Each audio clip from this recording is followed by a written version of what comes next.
Your startup success really gave you what I would consider a unique perspective when it comes to leadership development. So, what did that journey kind of teach you about the fundamentals of leadership development? What really struck me was how I innately was mimicking the patterns of the negative leaders I had before me because I didn't know there was another way. And I think that that's something that we started to see with the millennials and the Gen Z is being a little bit more explicit about wanting to have these things like purpose and intentionality. But then it started happening to post-pandemic workers too. People started asking themselves, like, why do I work? And you're like, oh, why do you work where you are? No, why do I work, period? And you're like, whoa, that became a really big question. The risk, of course, is that when you're in survival mode, without that, you create an even more chaotic environment. What is it that you've come to believe when it comes to middle management being just such a tough position? I think the answer is great executive leadership that gives context of decisions, fields an open Q&A that is safe. And I've been in that moment. I mean, that moment is tough.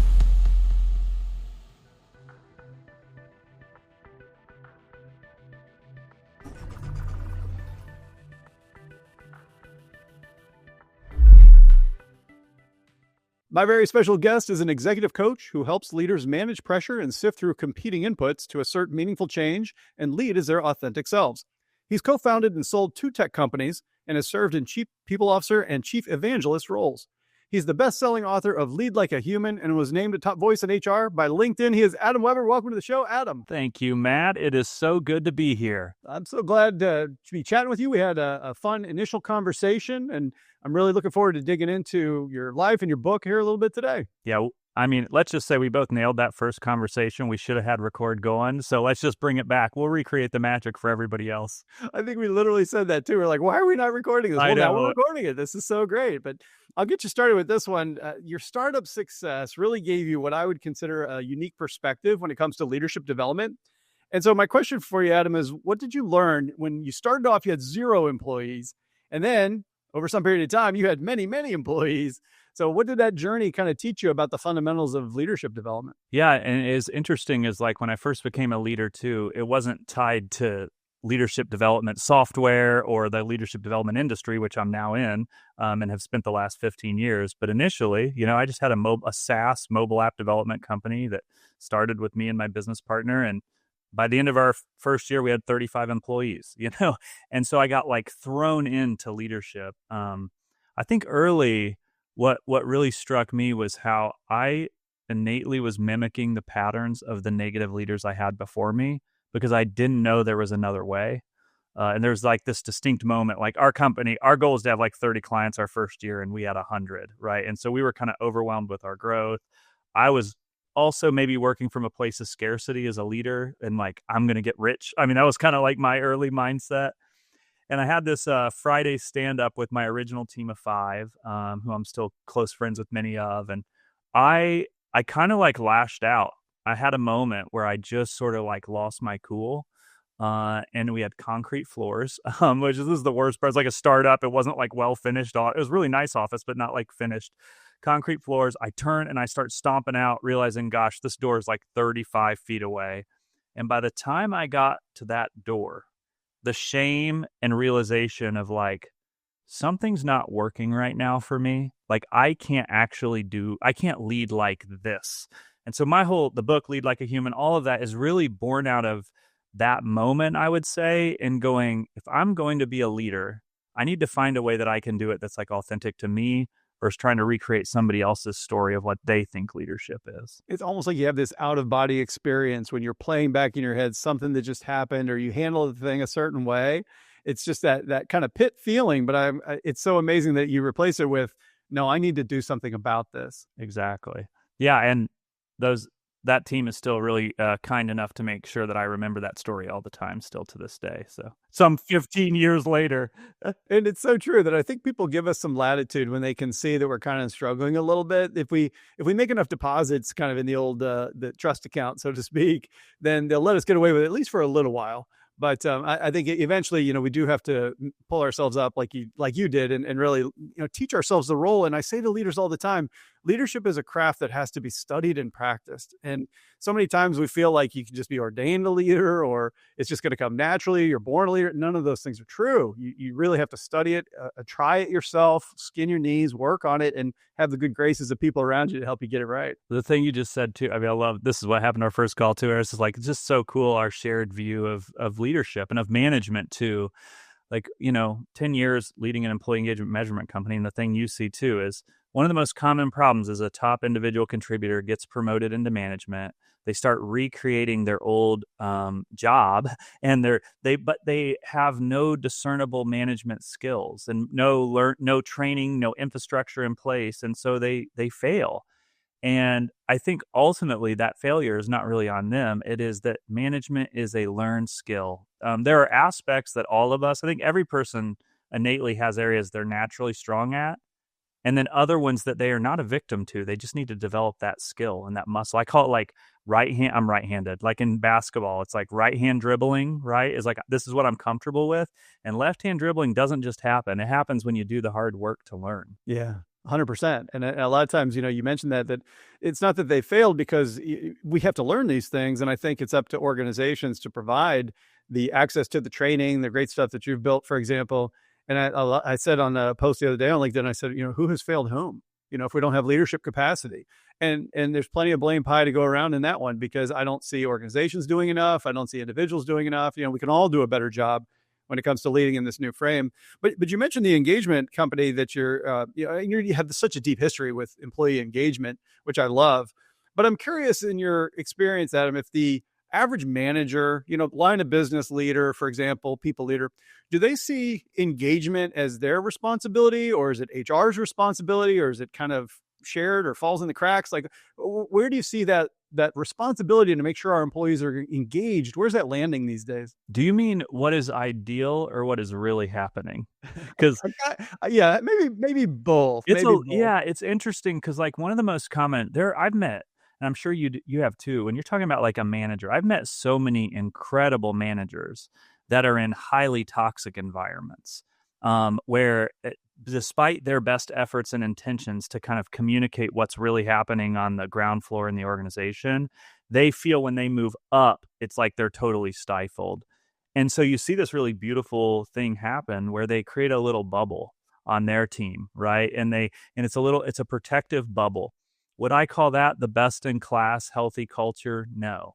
Is that the ideal that you and I work so hard to help create in other orgs? No. Is it still pretty cool and beautiful when it happens? Yeah, it kind of is. Like I respect the person that cares so much about the work environments on their team that they're willing to to create that bubble for their team. It's so true. And sometimes I call that the BS barricade. Like, my job is to protect my people from all the negativity, and I'm going to create the place where they can really thrive. But it's hard because you send them out to interact with the rest of the organization. If they get exposed to some toxicity kind of stuff and they come back wounded, and you feel like you're running a MASH unit, like on the old TV show, and you just patch them up and try to send them back out, versus being willing and able to manage up, down, and sideways to try to actually change the culture. But a lot of managers are like, man, that's a tough ask right there. You want me to tell the bosses that their expectations are ridiculous, and we don't have the resources to do all of these things, so you're going to have to pick a few. Like that feels like exposure. So I totally get it. Yeah. Yeah. And you just see so often, back to your point too, of like who leads this, managers, HR. I mean, I think ultimately great cultures are led by the CEO, right? It's like it's the tone and atmosphere. And if you're talking what that best in class world is, it's a CEO who sets a clear vision and then who also like leads with vulnerability and transparency, and then gives autonomy for their chief people officer to really execute the strategy. And they do so in lockstep alignment, right? And that's where you create these. They do exist. They're out there. I think you and I probably have the great privilege of like getting the behind the curtain look at many of these companies. But that is not, I wouldn't say that's the norm. I just think that's the like goal to drive toward. Yeah. And I think that we've all been kind of taken off our feet a little bit by all the changes that are affecting workforces. So even companies that had great cultures got them challenged when they either went full on remote or hybrid, or, a lot of different things can happen. But I'll use that as a jumping off point to get into your book, Lead Like a Human. And, you wrote this a little bit ago, not too long ago, but you wrote back when you were writing about how millennials had entered the workforce. Right. and they had struggled in, I remember this very, very well, to be heard, or they wanted to do work that mattered and weren't always given that opportunity. And when you fast forward to today, we're looking at Gen Z, and we're hearing similar complaints and the similar resistance from what I would call the old guard to some of Gen Z's ideas about what work should look like. And so my general question for you, because this keeps happening, Adam, is what is it that we're getting wrong when it comes to managing this multi-generational workforce, and what can we do better? I mean, this is such a big question. In the book, it is time for a new edition, so I can add in Gen Z into the book, because conceptually, like, and what the book talks about is that every generation brings with it a new set of values, and that new set of values, the generations before typically look at them initially with resistance, and then with a bit of like, oh, I actually want that too. So if you look at like boomers, they really valued consistency, and you start to look at things like 401k plans and healthcare benefits and long tenures of employee. And then you get into millennials, and it's authentic leadership, a company that has a noble purpose. It's like that my work actually matters in the world. And at first it's like resistance, and then everybody else goes, well, hold on, I actually want that too. And then right now, I think what's happening is you're seeing Gen Z enter the workforce, and they're saying things like, I hold my boundaries very seriously. I want flexibility, and work-life balance is something that is a big deal to me. And so there's initial resistance, and then there's this other component as well, which is like, I actually think I kind of want that too. And so I think that's kind of real time where we are. I don't know exactly how it plays out. Like, the thing I think the most, or if I were to share a concern that I worry about a little bit, is like we're losing a little bit of our apprenticeship culture, where the early workforce gets to really see the work ethic displayed of other people before them and the skill sets before them. Now, there are ways to overcome that, right? We're in an information age that we've never experienced before, but I still do believe there's like intrinsically value in like learning from people that are in generations before you and how they invest in your life and cultivate your growth. And I'm sure for you too, like my growth, when I look back on it, there's a couple people who really unlocked significant growth in my life. I just want to make sure for that Gen Z group that we're creating that same level of environment and investment in them that other generations were afforded as well. Yeah, and I think just like you said, Adam, it can absolutely be done. We just have to be intentional about it. Right. And I think it goes in both directions. I love this concept of reverse mentorship where, tell me about your generation. I've learned so much from Gen Z leaders just by hearing about what's going on, what the lived experience is like, just so I can have better empathy, I can have better understanding. And at the same time, I'm always happy to impart my own experience, because I'm part of a lineage of people who were, much more experienced than I was back when I didn't know anything. And it always is this way. And I think if you look at the best of each generation and what they bring to the workforce, the other thing we have to remember is that, the amount of ageism that we see is absolutely devastating in the other direction. And there's so much value that the most experienced workers are having today, and they find themselves being pushed to the sidelines as if they're not relevant. And it's a huge mistake, in my opinion. But if you think of yourself now as a millennial manager, and you've got Gen Z employees, and you're managing maybe Gen X and boomers who are kind of coming in part-time perhaps, and you're trying to manage this whole big mess. And at the same time, you've got young kids and aging parents and things to worry about too. It turns into a lot. I think we all have to sort of work together when it comes to multi-generational harmony, or at least productivity, right? And it comes with appreciation of what each generation brings to this complex stew of ours. Yeah, I love your reverse mentoring comment too. Like, I think for myself, even I've got 2 teenage boys, and they're super tech savvy. They both want to be engineers, and like just working. I work from home. It's summertime. Just working near them, and them watching what I do, which is neat. But the other part is like all the inefficiencies I have that I'm unaware of. It's like really helpful for me because of how efficient they are with technology in their own way, right? It's like their seamless integration of AI in the work that they do, for example, is just like it's a really great experience both directions, I think, when you stay open. It's true. And I think that the other thing that I've been fascinated by with, at least with my own Gen Z kids, they have this real hunger for sort of things that I consider nostalgic. They're looking for, they're shopping at thrift stores, and they want vinyl, and they want the old Nintendo Wii. They don't want the new stuff as much, because they find this almost like analog experiences are a nice complement to this increasingly digital world of theirs. And so I think there's always this sort of backlash and appreciation and sort of neglect in both directions. But I thought it was amazing, because everything you wrote in the book, and you can update it, or you can wait for Gen Alpha because they're right on their heels. Yeah. It's always going to be true that the new generation to enter creates fear and a little bit of resistance on the part of the established guard if we lead from our own position, our own self-interest. Well, they didn't have to go with what I do, and they want to be promoted so fast, and they want all this work-life balance. You're like, well, yeah, but who wouldn't? Like you said, check the transcript. Who wouldn't want those things? How do we find a way to meet those needs and expectations they have, and still get the work done sort of in this very constructive way? I think that's where we want to steer toward that, I believe. Agree. But I'll keep going in the book. You pull up another step, and your very first step really is all about taking a human-centric approach to leadership, and it focuses on what you call centeredness. Can you just tell us a little bit about what centeredness is, and how do we get to this place? Yeah, this ties in. I do think this is like the book kind of lays out the 5 ways that you can build high performance teams, but also highly engaged teams where people are motivated and bringing their best self to work. And this is the most important step to me, and it's now what my life's work is as an executive coach, is like helping executives who are in really high pressure situations, like really examine what is happening in their life and then showing up with intentionality. Like the classic version of leadership is like you have these behavioral traits and you are kind of a victim to them versus being intentional. And the spirit of centeredness is like the best leaders that create psychological safety show up in calm, steady ways. So that doesn't just happen, right? You have to actually put disciplines in your life that help you show up in calm, steady ways. So a couple like that the book lays out is like like your morning routine, for example. I'm a big believer in rooting yourself in something timelessly true.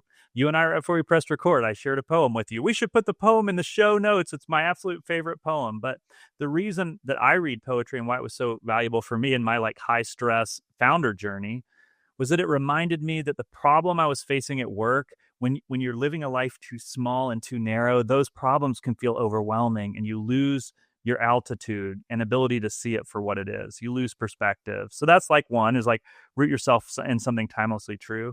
And I won't go through all of them, but I'd say another one is just like taking time for your body, like for exercise. Like and I know that seems so basic, but the amount of people that get stuck in the rat race of kind of achievement oftentimes do it at the detriment of their very bodies. And like they put that secondary. And so taking care of yourself would be one. And then maybe just a last one just for this, it would be like a gratitude practice, like just reminding yourself of the good things in your life, because invariably as a leader, and the more that you move up and up in your career, you will only face harder and harder and bigger problems. But staying grounded, staying rooted allows you to face those problems with a level of perspective as well. It took me a long time to embrace some of those practices that you just shared, Adam, because you end up on this go, you think you got to be working all the time. And I don't think it's just generational, because I see Gen Z suffering from as much burnout and stress as ever. And I think that it's hard to do, but I love the examples that you're sharing, because they're deliberate things that you've suggested that we put into our day in order to show up as the leaders that we wish to be. Right. And you don't just get to have that. You can't just work yourself all the time and just fully have the capacity to be there when a team member needs to confide in you about something, or that you have to make a tough decision and communicate with empathy. Like, you can't do those things when you're sick and you're tired and you didn't sleep well and all these kinds of stuff. And so, yeah, those 2 bookends to me are very important. The way that I wake up, hugely important. And then, what I do when I go to bed, that's when I actually choose to do my gratitude. Nice. Reflection is right before I go to bed, and which I go to bed super early because I get up super early. But I tell you, just as you said, it makes such a huge difference in prioritizing, the quality of what you get out of your leadership, the enjoyment you get out of it, and certainly the effectiveness of it, much, much higher. Exactly. And your point of like, you have to earn this, and if you don't, the consequence, right, is that days will go by and it won't be noticeable. And then out of nowhere, that predictable reaction is you stomping out of the meeting and embarrassing yourself, right? Like and it's not just embarrassing yourself. What it really is doing is it is stifling the safety of your team to say, I know when I go to Matt, how he's going to react. I know that he values my opinion, right? But if you're not in that centered place and something hits you on the wrong day, then you can create ripples that are really, really hard to unwind. Yeah, and I really love that you started with centeredness as step one, because it's kind of that classic, I always say as leaders, we must go first. And so you've got to really take care of yourself, your physical well-being, your mental well-being, your level of engagement and your own capacity before you can really start shifting your attention to others. But in the next step, you do start to do that, and you talk about the importance of things. I'll kind of lump a few together around purpose and value and culture.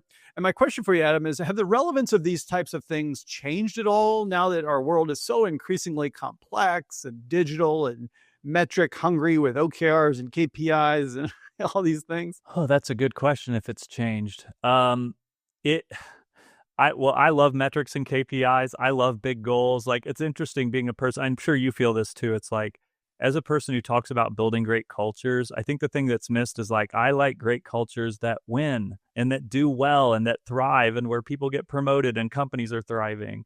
And that takes a level of intention. That takes a level of intentionality, and it takes a level of focus, and it takes a level of rigor. That's a real part of what great companies do, right? But if you're all rigor and OKRs and tracking, and I do that for companies. I build systems and talk them through how they're doing and teach them how to stay on pace. But if you do that, and the whole team is also deep down going, yeah, but where are we going? Like, it creates this chaotic environment where you're moving fast in no direction. And that is still, to me, a base level, simple thing to solve that is, for the most part, typically unsolved inside of organizations. Just like, hey, big picture, this is where we're going, and this is why we're going there, and this is the impact we expect it to have. And then now short term, these are the best guess movements that are going to get us toward that bigger thing, right? And so instead of us just treading water, it's like we've got direction and momentum and things to celebrate and things to unify us, versus us all in our kind of own little kingdoms, like protecting and jockeying for position and power, and which happens obviously so often. It's so true. And I feel like I see a couple of different extremes. I see some where the financial plan is the direction. You're like, no, that it's important. I got to have it. We have to honor that. But it's not necessarily the direction, in a way that can be articulated in a way people feel like super good about. The other is that, we put mission, vision, values, we put them up on the wall, we put them on the coffee mugs, and then never the twain shall meet when it comes to how people actually feel tied to those things. When you go and you say like, okay, these are our values. How are these, showing up in your day to day over the last 30 days, for example? How did this value, show up in your work? And how do you feel about that? And they're like, I don't know. I've never really thought. I don't even think about the value. Right. And so it's like, holy cow. And I think that's something that we started to see with the millennials and the Gen Z, is being a little bit more explicit about wanting to have these things like purpose and intentionality. But then it started happening post-pandemic workers too. And that's when I got hit with it big time as well, is, when you face your own mortality a little bit and you have your values, personal values reprioritized, you look at work and you're like, people started asking themselves like, why do I work? And you're like, oh, yeah. Why do you work where you are? No, why do I work, period? And you're like, whoa, that became a really big question, right? Yeah. Now, you feel like that almost feels like a luxury. And I've been, a lot of companies have been in survival mode for so long, they may have forgotten how important it is to, really lead with purpose and direction as you're teaching us. Yeah. And the risk, of course, is that when you're in survival mode, without that, you create an even more chaotic environment. And, the simple, just to make, I'm always like, I don't like to talk in theory. Like, I always like to be like super specific so people know what I mean. Like, a really simple version of that. I just work with a company where I wrote a vivid description of a day at the company 3 years in the future. Right. And we read it to the whole company. and it's beautiful and it's inspiring and it's narrative form, so it feels real. And it's like, of course, now, hey, we got to get to work to make that happen. If we're going to go from this revenue to that revenue, and if we're going to solve the way that we communicate internally and how we solve this one problem that none of us have been able to solve for years, but we're gonna let the whole organization know where ultimately we're headed, and then we're going to get about the work of getting there. I really love that. It's such a worthwhile exercise to do that. But I'll go on and I'll round us out from the book's architecture with this one. You also stress this, what we've been talking about here is almost the machinery, I call it sometimes, of leadership: goals, improvement, data, and analytics. Do you find that, like, you've reconciled this for yourself, obviously, where you're like, I want to win, but at the same time, I want to have direction and purpose? Like, what advice would you have for managers who might be struggling because they just naturally gravitate perhaps to the goals and the metrics? Or maybe we'll do it in reverse, that they're all too happy with the storytelling part, but they don't necessarily have the same rigor or discipline when it comes to, the goals and the metrics, the process, the improvement. Yeah. I mean, ultimately it's like that. We love to make things black and white, and like, it's not, it's both. It is both of these things, right? I've built in my startup, especially when we were in our highest growth mode, we were building the most beautiful spreadsheets with the most aggressive sales quotas you've ever seen. That then you put them into practice. Of course, have we ever hit that number? No. How are we going to hit that number? Well, now we get about the work of both our strategy, but also the motivation of the people executing the strategy. Like, do they believe? And especially, I mean, for the listeners that are in like venture or tech, they've experienced that world of like, this strategy gets handed down from the board. They don't have context for why it was handed to them. There's no dot connected to like how they're actually going to get it done. And then they just feel like failure constantly because they're just like, well, I'm working so hard. That wasn't actually achievable. Nobody really paved the way. And so I think the work we're both talking about is really just finding that middle between those two things and motivating and inspiring people, but also tactically explaining how the work is going to get done as well. And then celebrating along the way too. When we're making progress, like, let's celebrate people and recognize that to do great things, to do things that are high growth, it takes an uncommon amount of effort and an uncommon amount of teamwork to do it. You and I have such a shared worldview when it comes to this. It's so fascinating to me because I always say that we have to run a profitable business or we will be out of business, right? You can't do that forever. And so then you can't help anybody. But what I find so interesting is that I tend to tell the story that you're telling in reverse order, where I talk about performance first, because to me, I tend to lose a lot of business executives if we don't put that part up front and just reassure them that we're talking about people matters, because every business is a people business. But we're going to start with saying that performance is non-negotiable, then move into some of the more people aspects around purpose, shared vision. And ideally, like in my own work, I try to get to the more transcendent parts about works of faith, and basically how do you actually for yourself really, I want to show up as a leader because it's just, it's in your fabric of who you are and how you see the world. Man, I love that you told that in exactly the reverse order. It's just so cool. I like that. Yeah. And there's no right or wrong answer. And I think exactly. I was like, I actually don't know if I feel strongly what you just said. I was like, I'm good with that too. I kind of like that. I think it more depends on the audience. I think, like, your book was written specifically for leaders, and I would enjoy your format the most because it would start with something that I'm kind of a top down kind of guy. And that's the way that your book flows, which I love. And then, some other people that are a little bit more, like you said, pragmatic, brass tacks, like, hey, I need to make sure before I go on this journey that we're not wasting our time here. Then all of a sudden you might find that the performance bit is there. Inevitably, these are all inextricably linked. This is the thing that we both know that we spend so much time talking to people about is you can't have people who are sick, tired, and disengaged and expect to be profitable. Like, it's not going to last for long. You won't keep your best people, like all that stuff. But if you don't perform well, you're not going to be able to fund all the good people stuff too. So yeah, it all has to work together. It's all of it. Right. It's both. So cool. But I know in our early conversation, you mentioned to me that you share my view that being a middle manager is difficult. And in fact, you said it was one of the hardest jobs. What have you found, or what is it that you've come to believe when it comes to middle management being just such a tough position? Yeah, I think so much of it is like the moment that I think about specifically for the middle manager that I think is like the very hardest moment in a business is when a top-down directive gets handed to you without a ton of context and you disagree with it, right? And then you, on your Monday morning meeting, are in front of the team and they ask the very question that you had yourself that the leadership didn't take the time to answer for you. That one singular moment, I think, is the very hardest part about being a middle manager, because you're in this bad management is going down to your team's level and commiserating with them. Very tempting in this moment, right? Inauthentic leadership is like posturing positivity when you don't actually agree with the decision. And yet you didn't get the context from leadership on why, yes, they understood there were multiple options and why they chose this option and what some of the pushback might be, and why they still believe this was the best, right?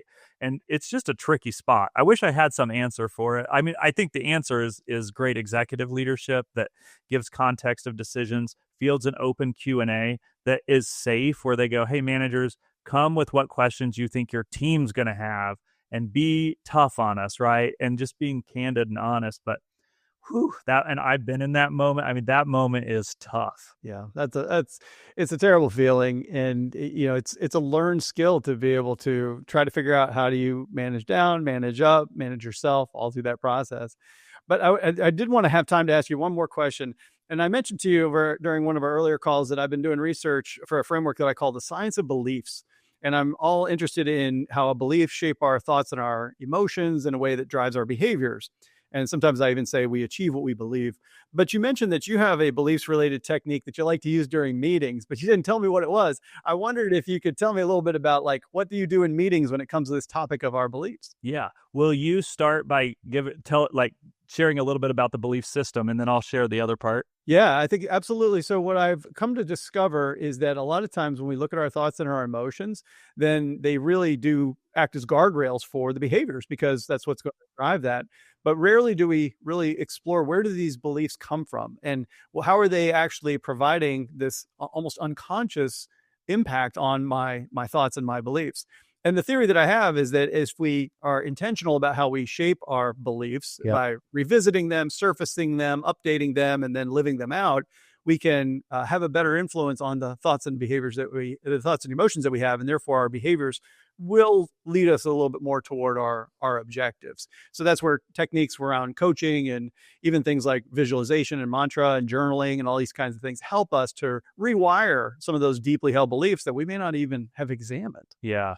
Yeah, exactly. I think part of what I was sharing, and I talk a lot about this this moment that happens in meetings, where if you're doing something impressive, like if you're building a high growth company, or you're in venture tech, or you're just, I mean, any company that has a lot of pressure, that's really got pressure, there are tense moments in meetings. And so I kind of have this framework for how to show up to a meeting. And obviously you heard my stomping out of the room story. It's all rooted in my own challenges that I had with impulse control, of where I lashed out in moments I wasn't proud of. And I wanted to take more agency on how I showed up. So simple frameworks that I follow. One is, before every single meeting, I take 3 deep breaths, and I decide in advance how I'm going to show up.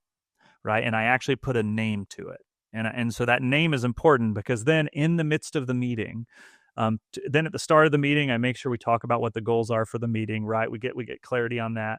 In the moment where I feel triggered, I'm going to go down the path of saying the mantra to myself and deciding how I want to show up, right? As a reminder, I am in control of how I choose to respond.